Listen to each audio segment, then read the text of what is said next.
Doa mulai.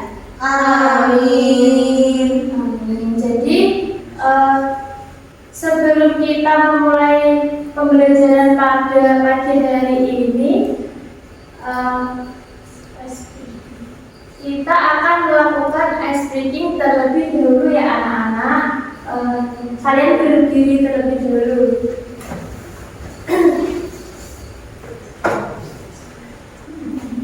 Nah, ice breakingnya tepuk semangat ya anak-anak, kan kalian sudah tahu kan? Sudah. 1, 2, 3, tepuk semangat. Semangat. Semangat. Silakan duduk kembali. Nah, kalau ini kan kita sudah semangat. Nah, pada hari ini kita akan mempelajari bab 6 dengan topik bagaimana bentuk Indonesiaku. Jadi tujuan pembelajaran pada pertemuan hari ini yaitu mendiskusikan kondisi geografis Indonesia seperti pegunungan, dataran rendah, perairan, kepulauan, berdasarkan peta. Nah, yang selanjutnya pengertian dari negara maritim dan negara agraris. Selanjutnya mengklasifikasi ciri-ciri dari negara maritim dan negara agraris. Selanjutnya menganalisis pengaruh letak geografis Indonesia terhadap budaya Indonesia, dan yang terakhir membuat sebuah peta sederhana. Nah, selanjutnya bagaimana kondisi geografis Indonesia itu, ada yang sudah tahu? Saya dulu Ya, ada di antara 2 benua dan 2 samudra. Ya, dua benuanya apa saja? Benua Asia dan Australia. Samudranya ada apa saja? Samudra Hindia dan Samudra Pasifik. Ya, benar sekali. Jadi Indonesia itu terletak di antara 2 benua dan 2 samudra, benua Asia dan benua Australia, Samudra Pasifik dan Samudra Hindia.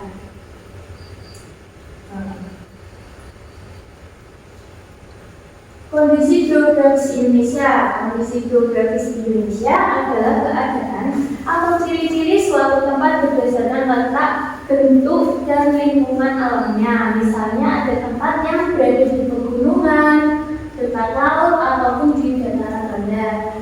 Kondisi geografis ini mempengaruhi kehidupan orang-orang di tempat tersebut seperti jenis pekerjaan, makanan, ataupun cara hidup mereka. Kondisi geografis Indonesia yang unik dan beragam mencerminkan kekayaan alam sebagai negara kepulauan terbesar di Indonesia. Jadi, kondisi geografis Indonesia ini mempengaruhi setiap kehidupan orang-orang yang berada di daerah tempat tinggal tersebut, seperti jenis pekerjaannya, makanan khas daerahnya, ataupun cara mereka hidup untuk bertahan hidup mereka.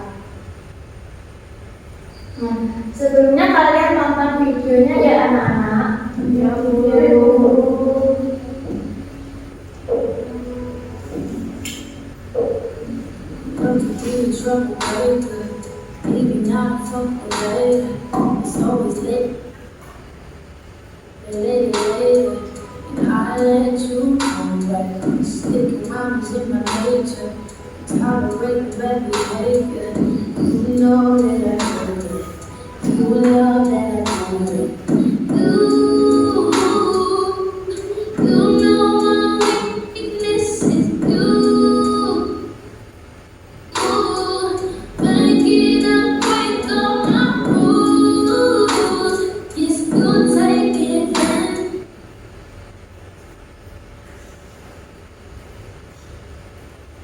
sepertinya videonya agak nge-lag ya anak-anak.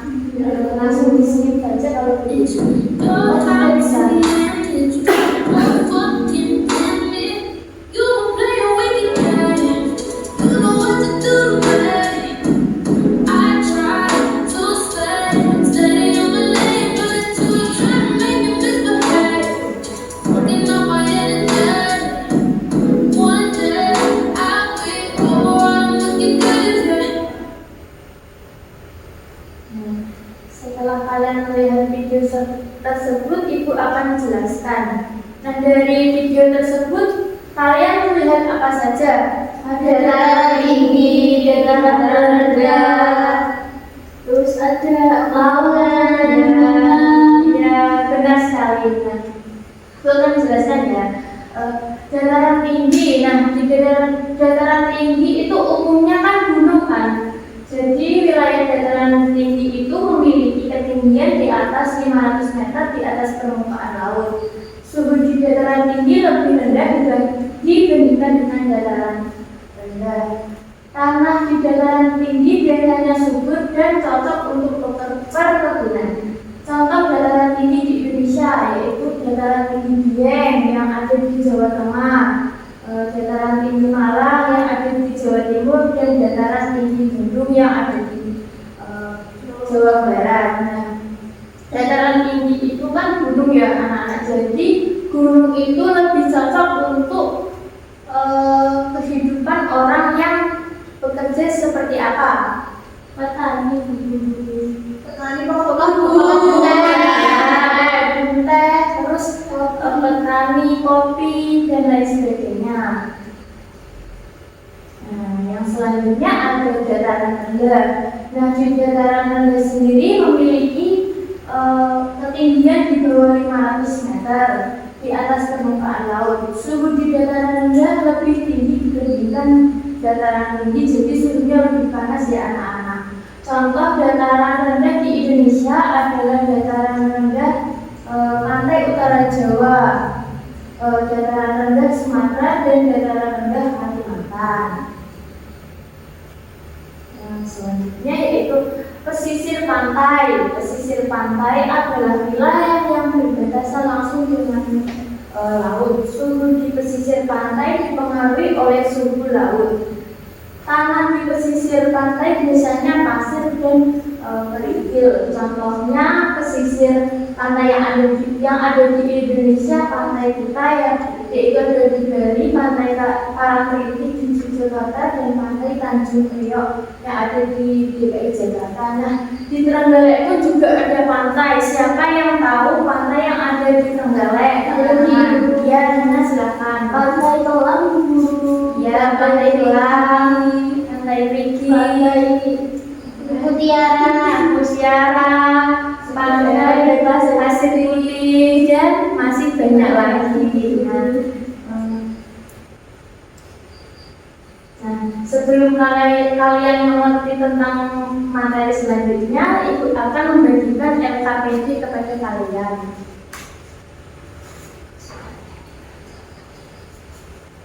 Ini dikerjakan secara berkelompok.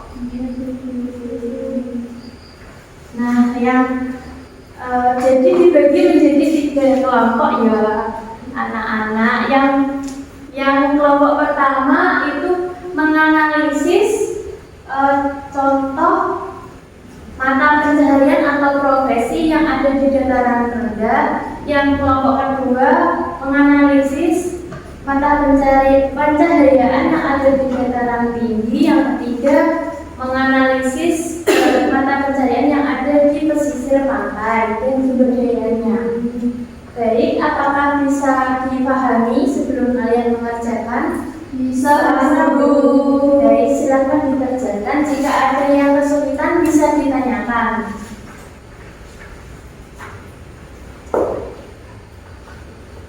Bagaimana Vina? Bagaimana kelompok 2? Saya ini mau mencoba 2. Ya, bagus. Jadi mana yang benar? Iya, di wilayah dataran rendah ya. Ya, sudah benar. Bagaimana kelompok saya? Saya sudah. Sudah. Ya, kalau sudah bisa dipresentasikan ke depan.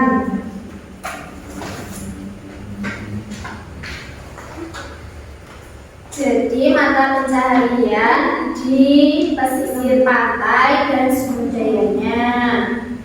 Mata pencaharian di pesisir pantai umumnya itu berkaitan dengan nelayan. Terus kemudian ada juga pedagang dan petani garam. Ya. Nah, sebagian besar penduduk pesisir pantai itu menggantungkan hidupnya pada sektor perikanan. Ya. Baik itu perikanan tangkap atau penangkapan ikan, terus kemudian budidaya perikanan atau pembesaran ikan dan udang. Sumber dayanya ada ikan dan hasil laut lainnya seperti udang, cumi, kepiting, kerang, dan rumput laut. Terus ada pariwisata pantai juga, mata pencaharian. Biasanya pariwisata pantai itu berkembang pesat di banyak daerah pesisir dan mengandalkan keindahan alam pantai dan berbagai aktivitas seperti ada yang menyewakan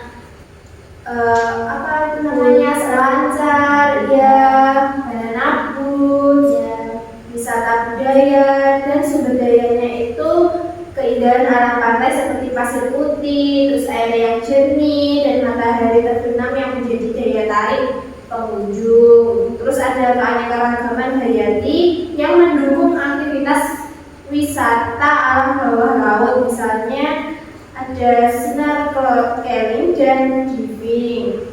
Sudah guru. Baik, terima kasih. Tepuk tangan untuk kelompok 3. Baik, untuk kelompok selanjutnya ada yang sudah guru. Ya, silakan maju ke depan.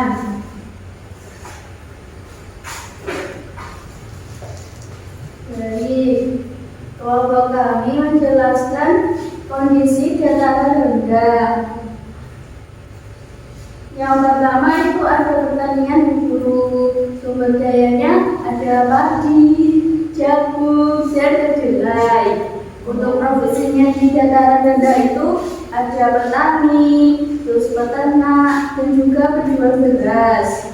Selanjutnya ada perkebunan. Untuk sumber daya alamnya seperti kelapa sawit, karet, dan tebu. Untuk profesinya yang ada di dataran rendah dalam perkebunan itu seperti pengelola kebun dan juga pemanen. Ya. Nah, selanjutnya ada industri hulu. Sumber dayanya seperti tekstil dan olahan makanan. Untuk profesinya pekerja pabrik dan juga pengelola industri. Sudah dimulai, sudah. Terima kasih dan tepuk tangan untuk kelompok 2. Baik, untuk kelompok selanjutnya silakan untuk mempresentasikan hasilnya ke depan. Baik, Bu.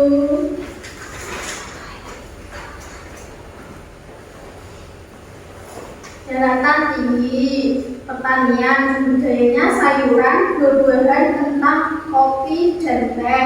Profesinya antara lain petani dan penjual sayuran.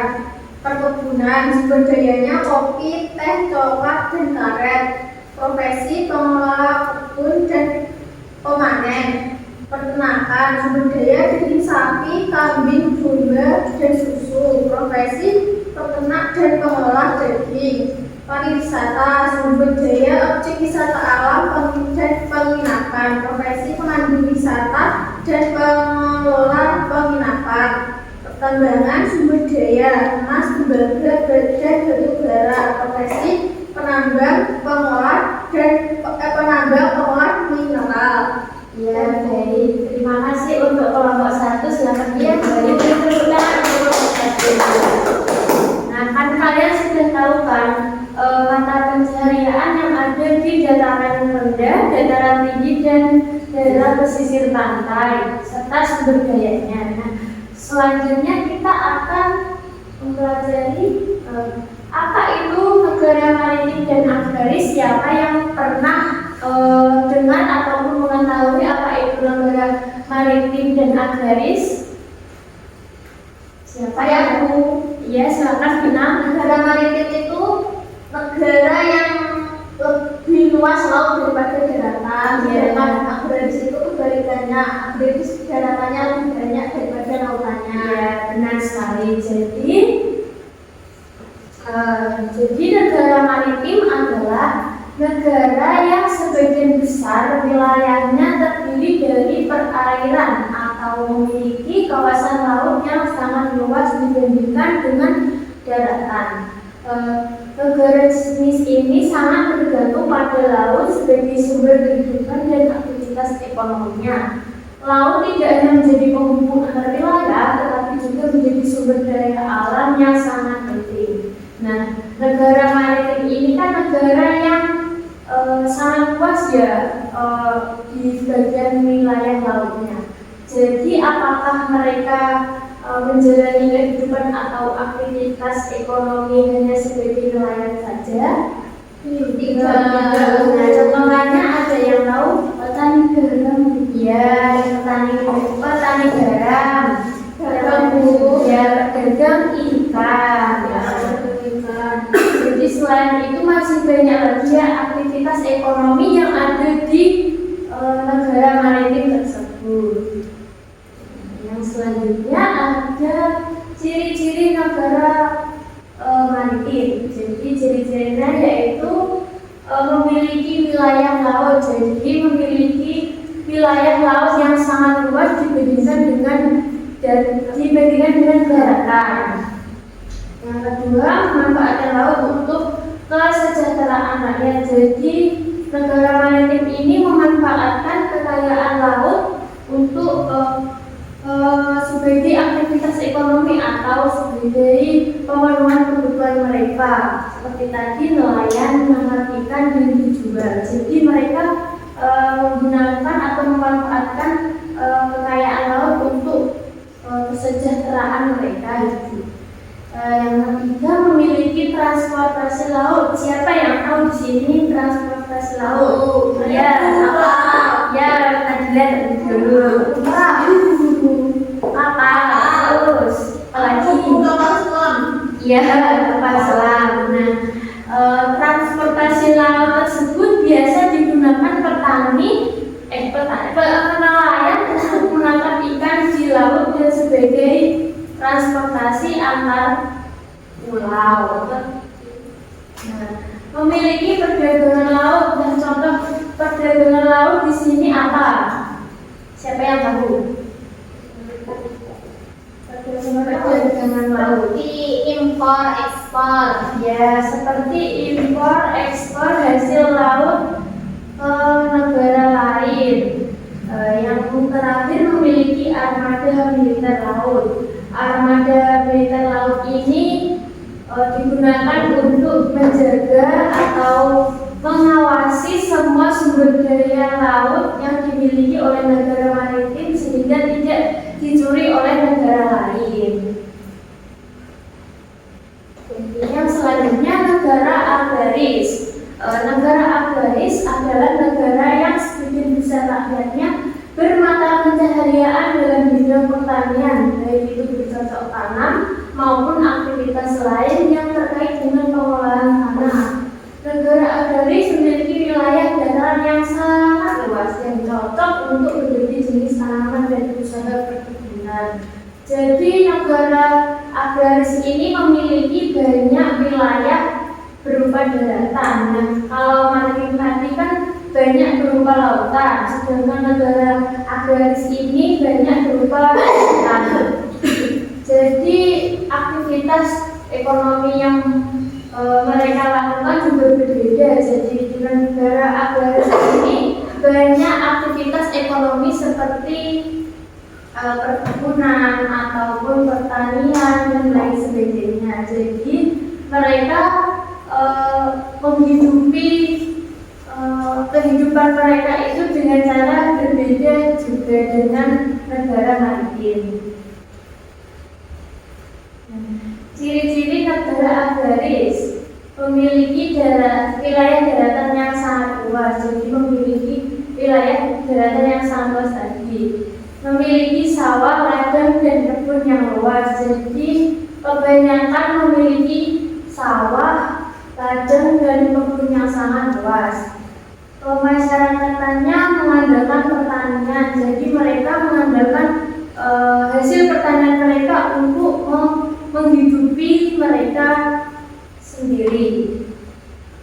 Keterkaitan dengan peternakan. Jadi mereka itu mengandalkan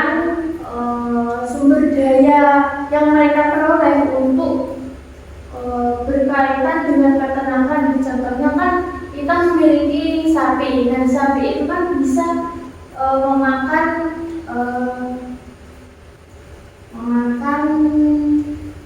rumput yang biasa di sawah. Nah, rumput yang ada di sawah itu kan biasanya tidak ditanam secara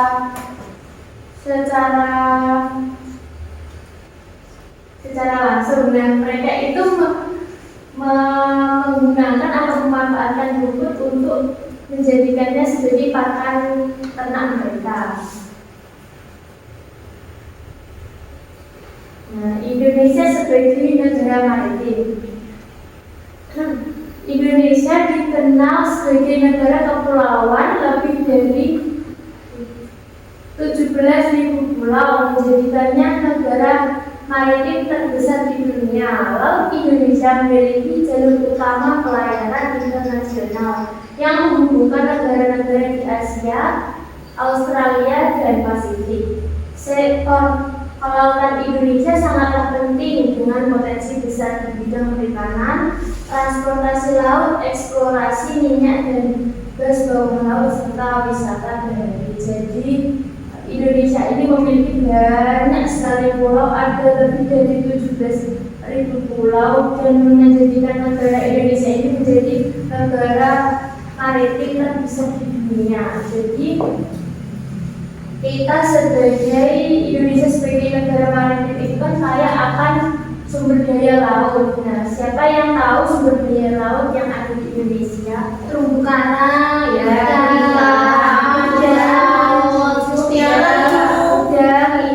rumput laut, mutiara, kerang. Ya, benar sekali. Selanjutnya, Indonesia sebagai negara agraris. Siapa yang mau baca? Saya. Ya, silakan. Baca dulu. Indonesia sebagai negara agraris. Indonesia memiliki lahan pertanian yang luas dan subur yang mendukung pertanian berbagai komoditas seperti padi, jagung, kopi, kelapa sawit, karet, dan rempah-rempah. Sektor pertanian Indonesia berperan besar dalam menyediakan pangan bagi penduduk dan menjadi salah satu penyumbang utama ekspor.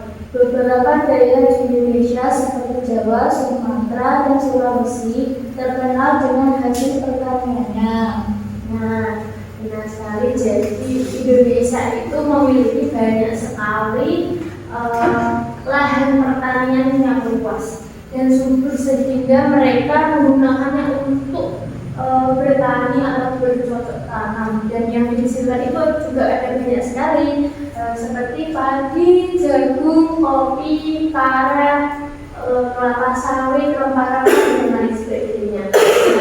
Di Indonesia ini terkenal dengan sektor pertaniannya yang menyediakan berbagai pangan penduduk untuk sebagai penyumbang ekspor yang terbesar di beberapa negara, seperti di beberapa daerah seperti Jawa, Sumatera, dan Sulawesi ini memiliki hasil pertanian yang sangat berlimpah dan mereka mengekspornya ke negara tetangga kita untuk memperoleh keuntungan.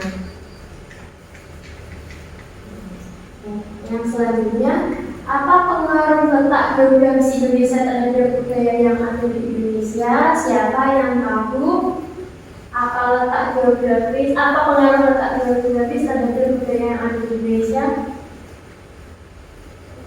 Belum tahu ya, Ibu jelaskan. Jadi budaya maritim dan agraris.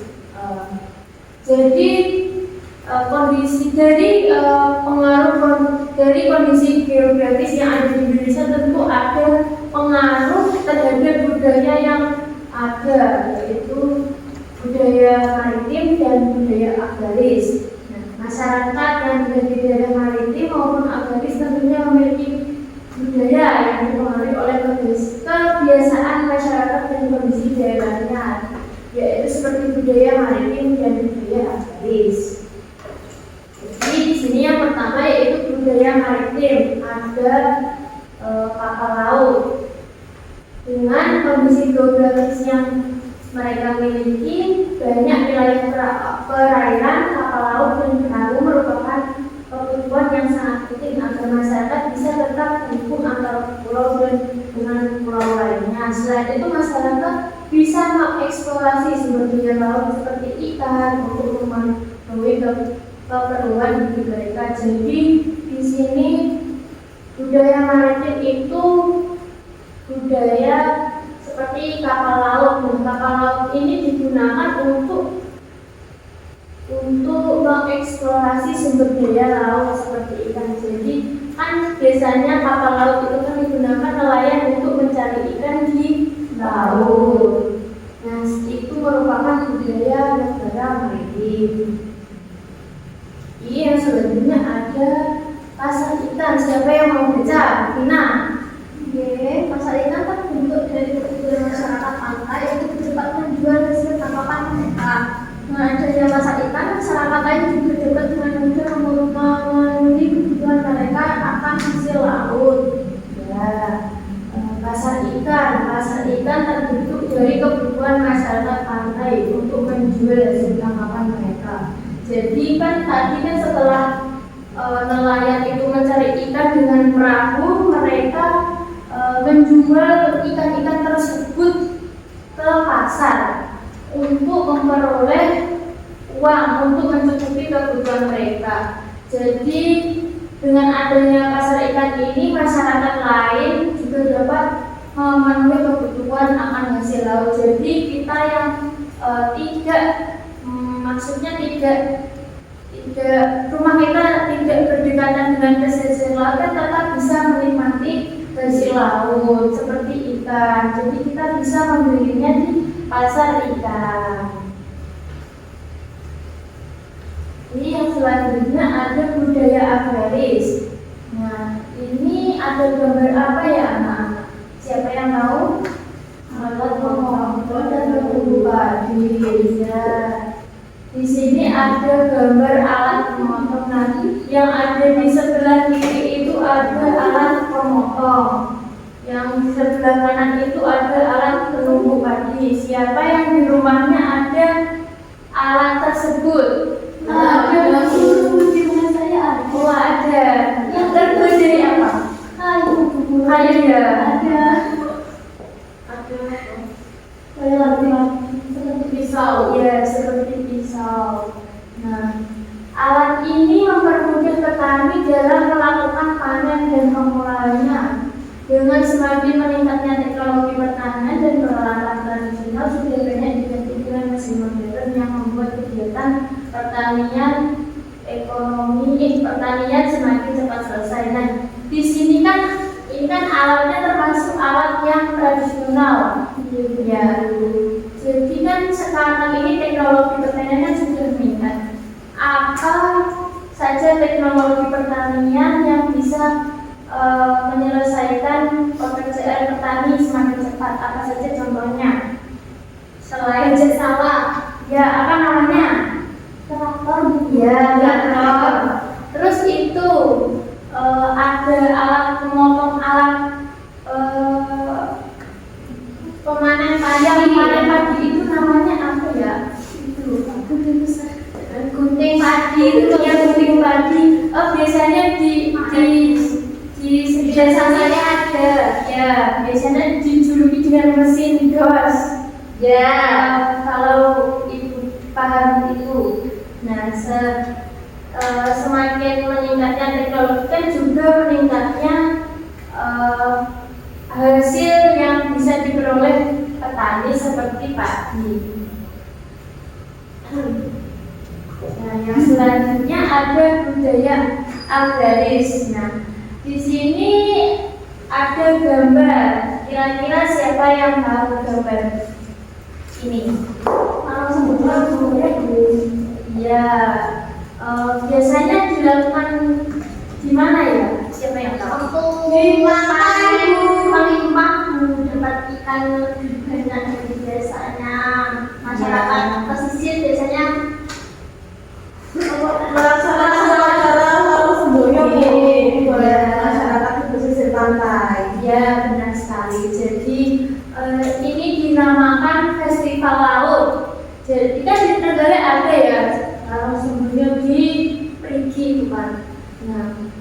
Festival laut atau festival padi biasanya diselenggarakan sebagai bentuk rasa syukur masyarakat setempat kepada Sang Maha Pencipta. Selain itu, pesta ini juga merupakan doa agar hasil laut atau panen mereka tetap berlimpah. Jadi budaya ini atau festival laut ini biasa digunakan mereka untuk mengucapkan doa agar hasil laut mereka melimpah dan hasil panen mereka juga melimpah. Di sini Ibu ada tugas yaitu membuat peta provinsi secara manual dengan simbol dan menggunakan skala arah mata angin dan simbol. Di sini kita akan membagi kelompok menjadi dua kelompok. Yang satu ini menggambar peta provinsi Jawa Tengah, yang sebelah sini kelompok dua menggambar peta provinsi Jawa Timur. Bisa dikerjakan ya dengan menggunakan skala arah mata angin dan simbol.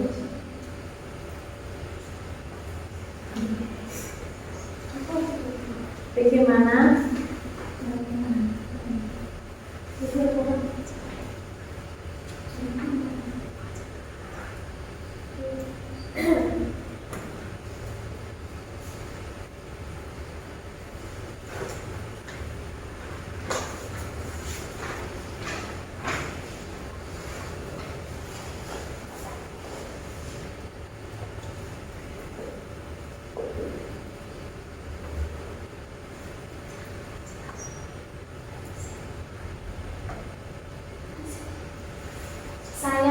Saya silakan untuk kelompok dua ke depan.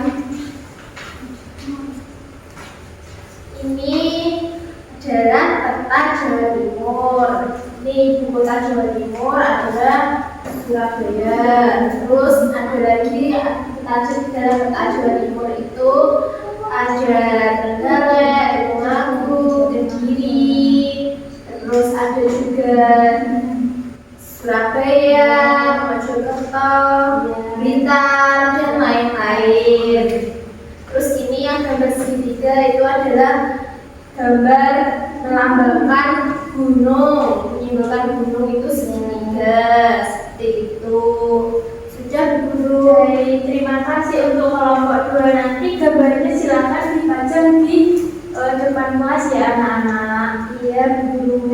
Silakan untuk kelompok satu, apakah sudah selesai? Sudah Bu. Baik, silakan dijelaskan untuk kelompok satu. Nah, ini gambar provinsi Jawa Tengah. Nah, Jawa Tengah itu perbatasan, kalau arah barat itu Jawa Barat, kalau timur itu Jawa Timur. Terus yang gambarnya lurus itu sungai Bu. Oh iya. Kalau segitiga ini gambar gunung. Ibu kotanya Jawa Tengah itu Semarang.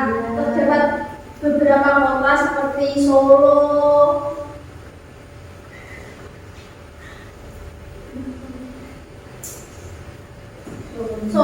Surakarta, dan lain-lain Bu. Iya, terima kasih Vina.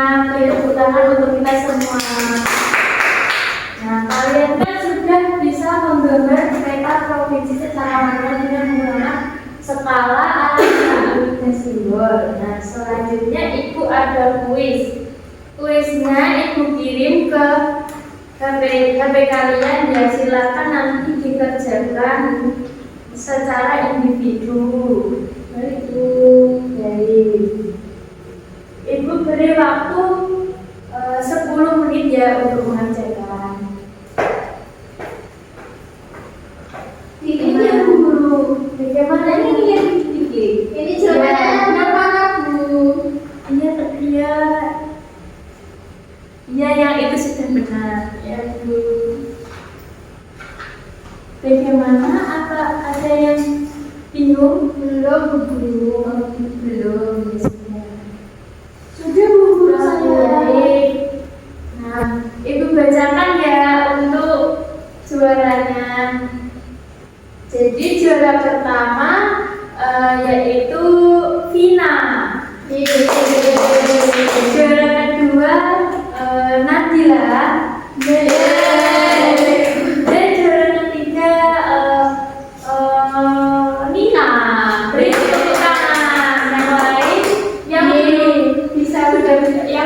bisa menjadi juara, bisa belajar lebih giat lagi ya anak-anak. Ya, Bu. Sebelum kita tutup, Ibu mau tanya, kita hari ini dapat mempelajari apa saja? Tak letak dari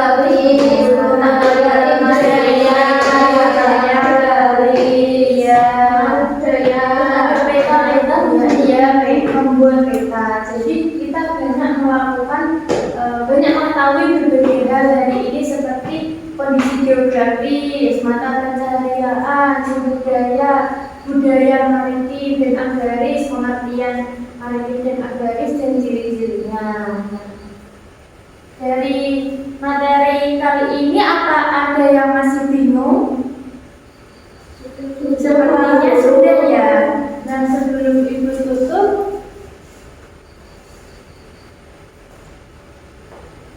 Ibu tutup, kita akan berdoa terlebih dahulu. Silakan ketua kelas untuk memimpin doa. Siap, berdoa mulai. Amin. Jadi cukup sampai di sini pembelajaran kita pada siang hari ini. Semoga materi yang Ibu sampaikan dapat bermanfaat bagi kalian semua. Ibu tutup. Sampai jumpa minggu depan. Wassalamualaikum warahmatullahi wabarakatuh. Waalaikumsalam.